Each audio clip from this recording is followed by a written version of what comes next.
अस्सल गावरान पद्धतीने बनवलेलं मटण. काळं मटणसुद्धा फिकं पडेल एवढं जबरदस्त असते आणि वाटण तर स्पेशल वाटलेलं आहे. तर रेसिपीला सुरुवात करूया. सुरुवात करण्याआधी तुम्ही जर हे रेसिपी फेसबुकवर बघत असाल तर माझ्या पेजला फॉलो करा आणि यूट्यूबवर बघत असाल तर माझ्या चॅनलला सबस्क्राईब करा. त्याचबरोबर लाईक, शेअर आणि कमेंट नक्की करा. व्हिडिओ पूर्ण बघा, कारण की अर्धवट व्हिडिओ बघाल किंवा स्किप करून बघाल तर कळणार नाही. हॅलो फ्रेंड्स, मी लतिकाच किचनमध्ये तुमचं स्वागत आहे. इथे मी गॅसवर तवा ठेवलेला आहे. त्यात 2 चमचे तेल घातले आणि मीडियम साईजचे 3 कांदे रफली चॉप करून घालून घेतले. त्याला आपल्याला ब्राऊन होतपर्यंत भाजून घ्यायचं आहे. बघा ब्राऊन झालेत. आता याला काढून घेते आणि खडे मसाले भाजून घेते. यात मी 2 मोठी विलायची घेतलेली आहे, फोडून टाकायची. सोबतच 2 छोटी विलायची, ती पण फोडून घातलेली आहे थोडीशी. 4 लौंग, 2 कलमीचे तुकडे छोटे छोटे आणि 3-4 तमालपत्र. याला पण छान भाजून घ्यायचं आणि काढून घ्यायचं. जास्त काळं होऊ नाही द्यायचं आहे. त्याचबरोबर त्याच तव्यावर 2 चमचे जिरं आणि 3 चमचे खोबऱ्याचा किस. माझ्याकडे खोबरं नव्हतं म्हणून खोबऱ्याचा किस घातलेला आहे. याला पण छान ब्राऊन होतपर्यंत भाजून घ्यायचं. एकदम करपू नाही द्यायचं. करपलं तर रस्सा हा कडवट लागतो. आता मी सर्व भाजलेले पदार्थ मिक्सरच्या पॉटमध्ये काढले आहेत. आता अद्रक लसूण घालते.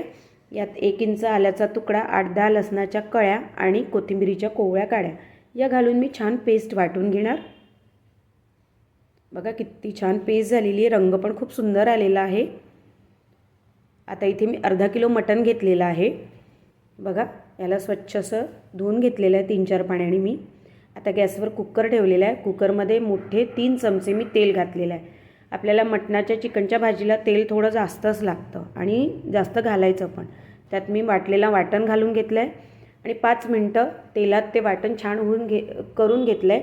म्हणजे अद्रक लसणाचा जो कच्चापणा असतो तो निघून जातो. 5 मिनटं झाल्यानंतर मी त्यात घातलेलं आहे मटण. मटणलाही 2 मिनटं तेलात होऊ दिलं. त्यानंतर त्यात घातलं चवीपुरतं मीठ आणि 1 चमचा धने पावडर. म्हणजे धण्याचा जर कच्चापणा असेल तो पण निघून जातो. यालाही मिक्स होऊन साधारणतः 2 ते 3 मिनटं तेलातच होऊ द्यायचं.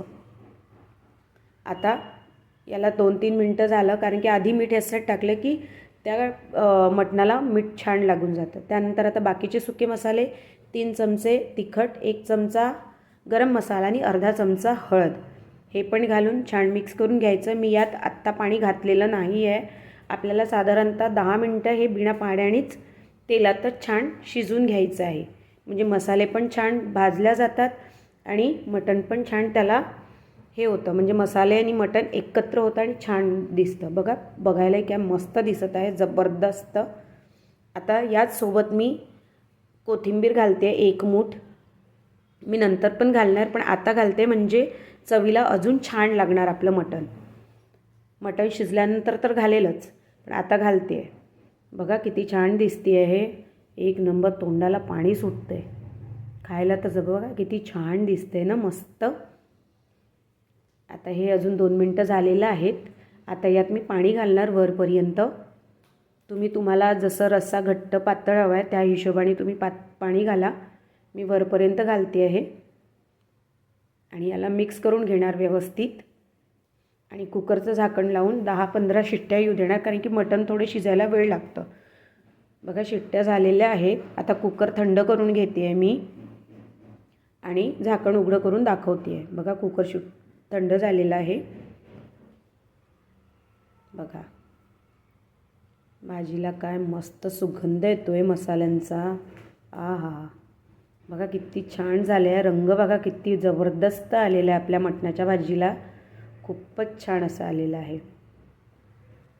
तर आता आपल्याला चेक करायचं आहे मटण शिजलं की नाही. अशी हाडाचं एक पीस घ्यायचं आणि हाडापासून मांस जर वेगळं होत असेल तर आपल्या मटण किंवा चिकन असेल ते शिजलं आहे.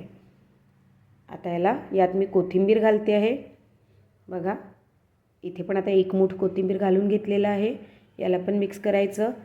सोबत 2 चमचे मी कसुरी मेथी घालते आहे. हे घालून घ्यायची आणि छान मिक्स करून घ्यायचं. कसुरी मेथीनी मटणाला ची चव अजून जास्त वाढते. एकदा करून बघा, खूप मस्त असं वाटते. आता सर्व करून घेते. छान तर्री मटण. आहा, भाकरीबरोबर खा, पोळीबरोबर खा, भाताबरोबर खा, जबरदस्त असं मटण लागतं. बघा किती छान तर्री आलेली आहे. जबरदस्त आहे. तर मग करून बघा, खाऊन बघा, मित्रांना शेअर करून बघा. तर भेटूया पुढच्या रेसिपीत. तोपर्यंत बाय.